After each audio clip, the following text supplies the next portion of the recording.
Hey, the Bruce here, older brother deconstruction. Welcome again back to Power Ranger Month. Ow. Yeah, I got our stuff right there.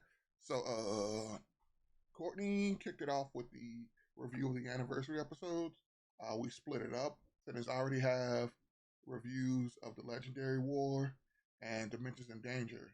Courtney took those, so I am going to be handling Forever Red and Once a Ranger, and this is my Forever Red review. You know,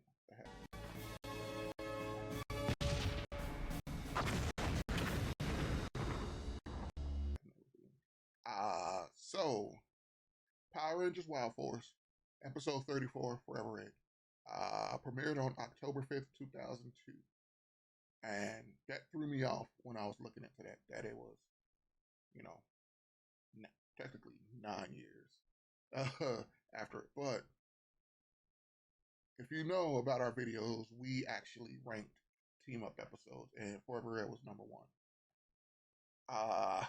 I don't know what I can say about it. Like it for being so short, it managed to blend all the returning Rangers, save for Leo Oracle, because the behind the scenes stuff with Danny Slavin joining the team up late. It it still managed to get across everybody personality and whatnot. That one of the things that throws me off is when Carter is taking Cole to the Nasada space base. Wes, Eric, Cole, it's good to see you again. What are you guys doing here? Well, we got a call that said meet here at the Nasada Spaceport. So you've already met the Silver Guardians. Wesley Collins, Red Time Force Ranger. This is Eric Myers, the Quantum Ranger. Cole sees Eric and Wes because this takes place after Reinforcements for the Future. So he's already familiar with Eric and Wes. But Carter still takes, like, Cole goes up to him like, Wes, Eric, you're here. And then Carter says, I see you met the Silver Guardians. And introduces Cole to Wes and Eric, even though he already knows them. Tommy makes his entrance. And, it's like this ominous thing where it's teased at Bulkmeyer's when you can tell it's Tommy. You really think I'm gonna bug him? It sounds important. Excuse me, sir. You have a phone call.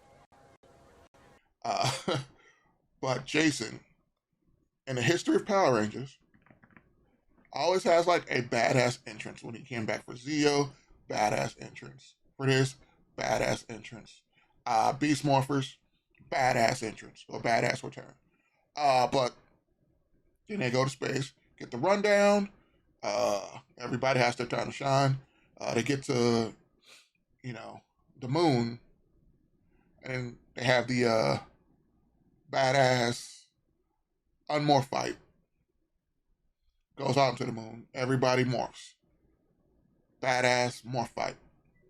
And then this is kind of where it dies down a little for me because in the ending is rush. It's got to get done. But this is still a good episode. My problems with it was, like I said, the ending was rushed. This should have been a two-parter. I get why it wasn't, but to condense it down to just a one episode, even with you giving it time to breathe, once you get down to that ending, it is incredibly rushed, and that hinders it. But it highlights, like, with Cole defeating Serpentera, it highlights, like, this is the new guy. This is who we are building for. This is this is a setup for, because we have all these Rangers that everybody who's watching it came back for, or people who are just watching Wild Force do not know these people. So we give them time to shine, but it's like, but this is the current. We have 6 episodes left, so this is the guy that you keep going with. And I do think they gave everybody ample enough time to shine, highlighted who need to highlight, and set up where these other 9 people aren't going to be here going forward. This is the guy. So that made sense to me. It's of course, it's a classic. Like, everyone loves Forever Red. It's I don't know what else I can say. It's cleverly crafted just to highlight 10 Red Rangers. That I guess it accomplishes its goal that it set out to. Outside of that, there's really nothing more that I can say about Forever Red that we haven't said in previous videos before. But with all of that, I am no the brother Deconstruction of Bruce. Thank you for watching.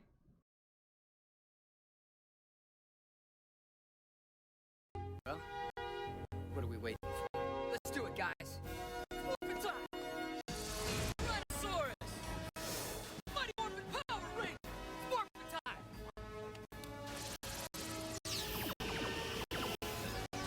Steel Ranger! Ah! Shift into turbo!